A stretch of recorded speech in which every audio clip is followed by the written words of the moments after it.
What's up, guys? Welcome back. We're going to be working on this 2018 single cab Chevy Silverado 1500 two-wheel drive. We're going to be doing a 4.7 drop. We're going to be doing spindles, struts, flip kit, rear shocks, and bump stops. We're going to take you through the process of getting this truck down nice and low, looking clean. And he's also going to be installing some aftermarket wheels, so I'm hoping this turns out really nice. Of course, we're also going to be doing the alignment. Let's follow along and see how this process goes.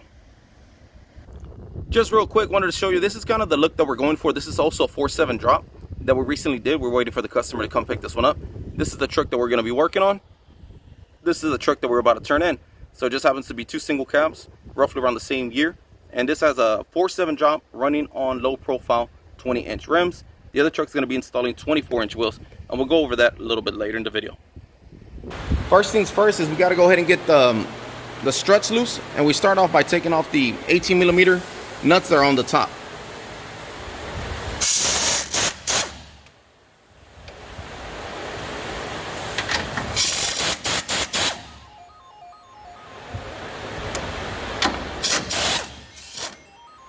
And of course you got to do that to both sides, so that gets the party started.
I'm gonna be recording real quick. Literally when I press record, done. All right, cool. All right, guys, so this is the parts we're gonna be installing for our 4.7 drop kit. We're gonna start off by our spindles. This is our 2-inch drop spindle by MaxTrack. And this is an aluminum cast spindle. It's super lightweight, weighs next to nothing, which is beautiful compared to the cast steel that's on there now. So that's a really neat feature. Also, we're gonna get another 2 inches out of the adjustable strut. And the way you do that is you can install a snap ring on any one of these slots. The top slot here, that puts you at factory height, 1-inch drop, 2-inch drop, and even a 3-inch drop. So that's a real nice feature for the strut. So that gives us the adjustability up front. For the back, we're gonna be doing a 7-inch drop. When that's achieved with the flip kit here, that's the top plate and the bottom plate of the flip kit. Now, we get asked often if we need to do a C-notch for a single cab. For a single cab, you do not have to do a C-notch. So that's a real nice thing about dropping a single cab truck. For the crew cabs, you will need a C-notch, or what we would prefer on this 2014 and newer is gonna be our underbed notch. Now, to wrap things up and smooth things out, we're gonna be doing our street performance shocks. So that's gonna be all included for the drop kit that we're gonna be doing. Of course, you can purchase this directly at www.reklez.com. So once again, we're doing 2 inches out of the spindle, 2 inches out of the strut, 7 inches out of the flip kit with our shocks. Okay, so we already have it up on the lift like you guys saw. Real important that you do know what type of arms you have.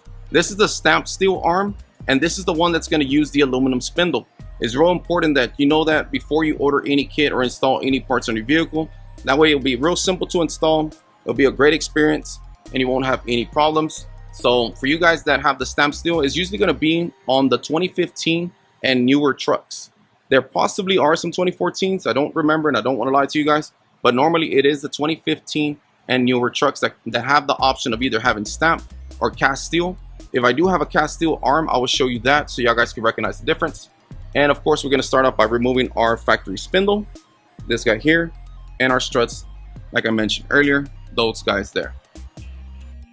Okay, so earlier I mentioned that we're gonna be changing the wheels out on this vehicle. So this is the factory 17s, I believe, if I'm not mistaken. Let's say, yeah, 17, 255, 70, 17s. So the factory wheels, this is what we're gonna be installing next. It's going to be 24-inch intros. Now these will definitely change the character or the look of the vehicle tremendously. These are really nice. These are billet wheels by Intro. Really nice. So it's going to really set off this truck, change the look of it, even though the drop of course will change the look of it. The wheels always seem to just put everything in perspective, man. Looks really nice. Okay, so wrapping up the front, we went ahead and did the spindles. Got the 2-inch spindles like I mentioned earlier, and the 2 inches out the strut, 4 inches worth of drop. It's gonna look really nice on the 24s. I believe they're all 24 by 10s all the way around. And no, this rear end did not need to be narrowed. I know some of y'all might ask if the rear end needed to be narrowed. No, these actually were direct fit, no problems, no nothing. All the clearances were okay. So this truck's gonna turn out really nice. Now that we went ahead and installed the flip kit, you have the flip kit down there. We also have the bump stop that was removed, that was from here. You can see a little bit of the undercoat on there, but it blends very well with how the frame looks, excuse me. So this is one of the reasons why you don't need a notch on the single cab. You still have a ton of space between this piece and your bump stop. I know it's kind of hard to tell on the video. And also we have it up on a jack right now, so it's actually a little bit closer than it would normally be. But that's one of the main reasons why you do not need an underbed notch on a single cab. So I'll repeat that. I think I mentioned that earlier in the video. For the crew cabs, you will need an underbed notch on the crew cabs and the double cabs, because people ask about the double cabs as well. But on the single cab, you can do a 4.7 without a notch, not have any problems. This bump stop here is gonna make it really smooth. It's gonna hit, you know, between, instead of it hitting frame to metal, which is your rear end, it's gonna hit this bump stop first. Hence the name bump stop, stops it from hitting. And that makes it ride really smooth, really comfortable. And you can also see our shocks there, the Street Performance shocks, to make everything feel really nice.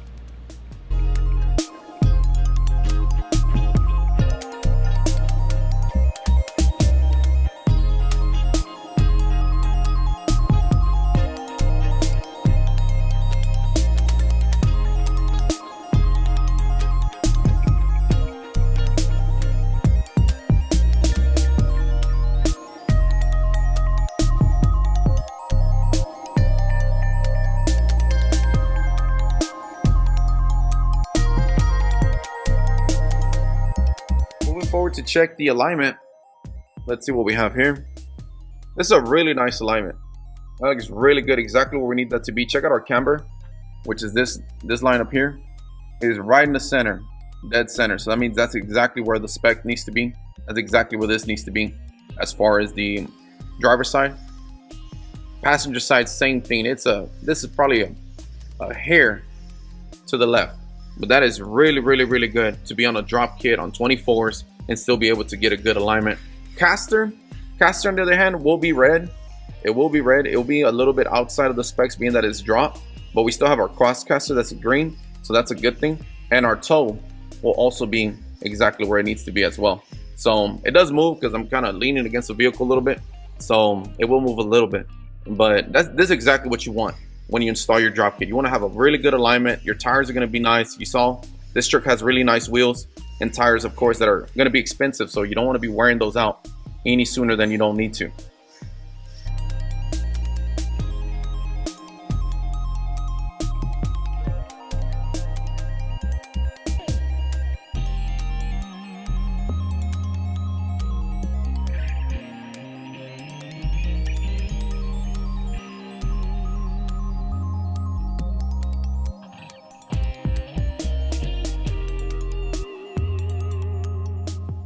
Alright guys, this is the end result of our 4.7 drop on 24-inch intro wheels. After the test drive, the alignment was perfect, rode very smooth, very comfortable ride. Like I mentioned, no notch needed, so it rode really smooth. On this single cab, we still have plenty of space, plenty of clearance. Tire rubbing and none of that stuff is not an issue, as we were able to show you earlier. And you know, I try to cover as much as we can. If you guys have more questions, of course, put them down below in the video so I can try to put them in the next videos. We have a ton of more videos coming up for you guys, so make sure you like and subscribe. Everything as far as the truck rode really well, really smooth, very comfortable. The rear end did not have to be narrowed. Not sure if I mentioned that yet, because I do different videos throughout the day, but the rear end did not have to be narrowed. I know we get asked, you know, what wheels we can use and what different offsets and all that stuff. The customer did provide us with these wheels, so I'm not sure about the specs on the wheels themselves. I do believe they are 24 by 10. If you guys have any questions, feel free to give us a call at area code 770-4366. And make sure you visit our website, see what parts you may use for your own project at www.reklez.com. As always, thank you for watching. God bless.